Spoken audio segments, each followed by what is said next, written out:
चलिए आपको सीधे लिए चलते हैं, हमारे साथ हमारे वरिष्ठ सहयोगी अशोक सिंघल भी इस वक्त जुड़ रहे हैं।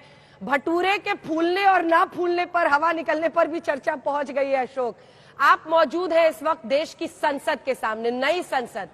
अब राहुल गांधी कह रहे हैं कि एक नए सवेरे का आगाज आज होने वाला है, वहां से क्या खबर आप देंगे हमारे दर्शकों को?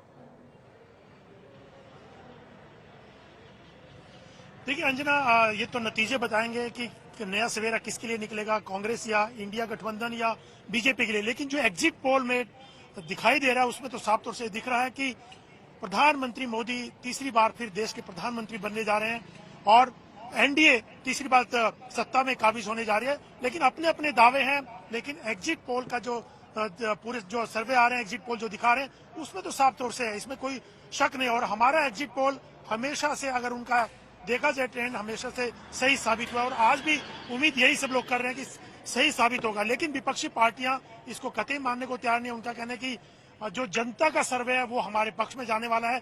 295 से ज्यादा सीटें वो अपने आपको दे रहे हैं, चाहे मल्लिकार्जुन खड़गे हो, अखिलेश यादव, तमाम विपक्षी पार्टियों ने एक सुर में कल यही दावा किया। लेकिन देखना होगा, जैसे ही नतीजे आने शुरू होंगे, रुझान आने शुरू होंगे, पता चलना शुरू हो जाएगा कि आखिर किसके दावों में दम है। लेकिन इस संसद भवन की जो पीछे बिल्डिंग है अंजना, यहाँ पर सत्ता पक्ष की तरफ कौन बैठेगा ये तय हो जाएगा थोड़ी देर के बाद, दोपहर के बाद, जब नतीजे आने शुरू हो जाएंगे। लेकिन इतना जरूर है, पिछले जब से एग्जिट पोल आए हैं विपक्षी पार्टियां उसको एक्सेप्ट करने को तैयार नहीं है। लेकिन बीजेपी हो या सरकार हो, प्रधानमंत्री मोदी हो, उन्होंने 100 दिन का एजेंडा पे भी काम करना शुरू कर दिया। लगातार एग्जिट पोल के बाद जैसे ही चुनाव खत्म हुए, प्रधानमंत्री ने बैठकों का सिलसिला शुरू कर दिया है। लगातार बैठकें हो रही हैं प्रधानमंत्री निवास पर।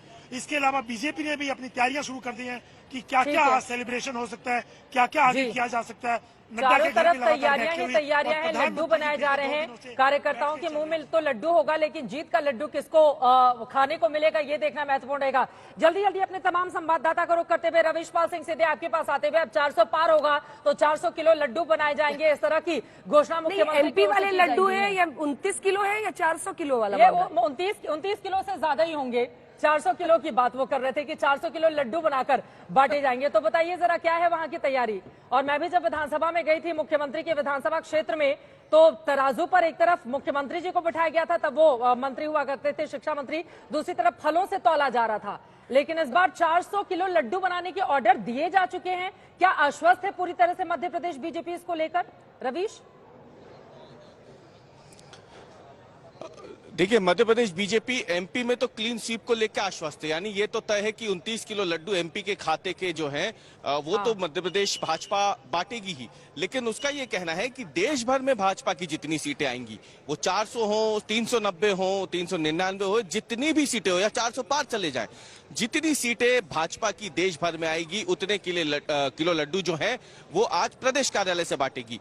अलग अलग हलवाई जो है भोपाल के, उनको ये ऑर्डर दिए जा चुके हैं। उनको ये कहा गया है कि वो स्टैंड बाय पे रहे, जब अंतिम आंकड़े आ जाएंगे उतने किलो लड्डुओं का ऑर्डर वो देगी। लेकिन अभी से आपको बता दें कि कई जगहों से खबरें आ रही हैं कि जो मध्य प्रदेश सरकार के मंत्री हैं या विधायक हैं या भाजपा के दूसरे कार्यकर्ता हैं, उन्होंने अपने अपने इलाकों में लड्डुओं के ऑर्डर दे दिए हैं और कुछ ही देर बाद जब रुझान आने शुरू होंगे तो उनका कहना है कि वो नतीजों का इंतजार नहीं करेंगे, रुझान आते ही वो लड्डू बांटना शुरू कर देंगे। और मुझे लगता है कि अगली बार जब मैं आपसे लाइव में जुड़ूंगा तो उस दौरान मैं काउंटिंग सेंटर पे ना होकर के उस जगह पे रहूंगा जहां भाजपा के कार्यकर्ता नतीजे आने से पहले ही लड्डू बांटना शुरू कर देंगे।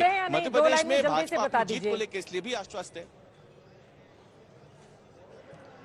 देखिए, कांग्रेस की नजर इस समय लड्डुओं से ज्यादा जो प्रदेश कांग्रेस कार्यालय में वॉर रूम बनाया गया है उस पे है। कांग्रेस ने अपने सभी कार्यकर्ताओं को एक हेल्पलाइन नंबर जारी किया है कि अगर काउंटिंग सेंटर पर उन्हें कोई गड़बड़ी दिखती है तो वो वीडियो बनाएं या फिर सीधे फोन करें। कमलनाथ हो, दिग्विजय सिंह हो, जीतू पटवारी हो जो प्रदेश अध्यक्ष हैं, या फिर लीगल सेल से विवेक तन्खा हो, ये सभी भोपाल पहुंच चुके हैं। लड्डू बड़ा रिस्की गेम होता है, मन में लड्डू फूटे वही अच्छा है नतीजे आने तक, वरना बिहार 2015 के नतीजे याद आ जाते हैं।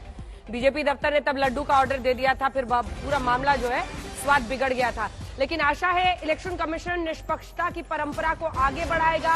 ये बयान विपक्ष की तरफ से वोटों की गिनती से पहले अखिलेश यादव का ये बयान है। उम्मीद है धांधली की आशंका निर्मूल करेगा चुनाव आयोग।